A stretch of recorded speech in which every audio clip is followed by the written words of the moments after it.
thing I want to say, the most important thing about the whole event is safety. I want people to be, you're all experienced in the field, and whether you're snorkeling, whether you're diving, whether you're out walking the trails, and so just be safe. I've done risk assessments, but it's all the usual stuff.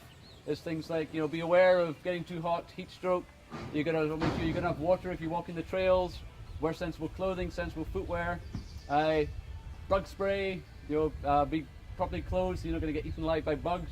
But if you are, make sure you record what bugs are eating you.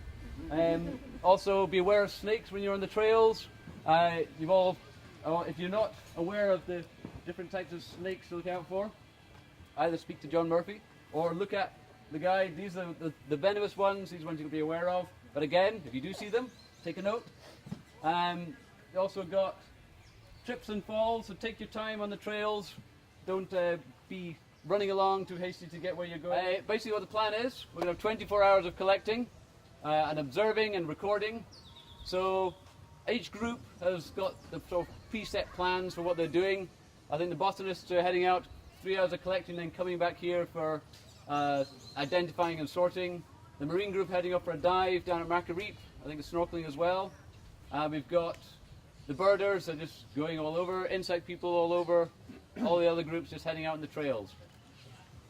Well, I've also got recording sheets, so this might not be useful for everybody. If you've got your own preferred method of recording, whether that's in a notebook or taking dictaphone notes or just keeping it in your head, whatever it is, but you've got to come back here and report, and so we'll do all the tallying back here.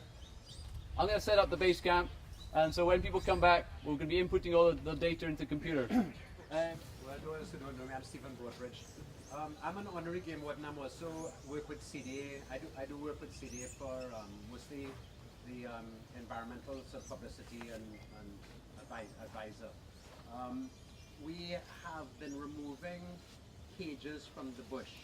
So far, since we've started, we've found 14 cages, trap cages, by the way. We found various types of traps, some for armadillo, tattoo, and some for monkeys. Monkeys seem to be a widely used trap out here. There's a thriving pet trade.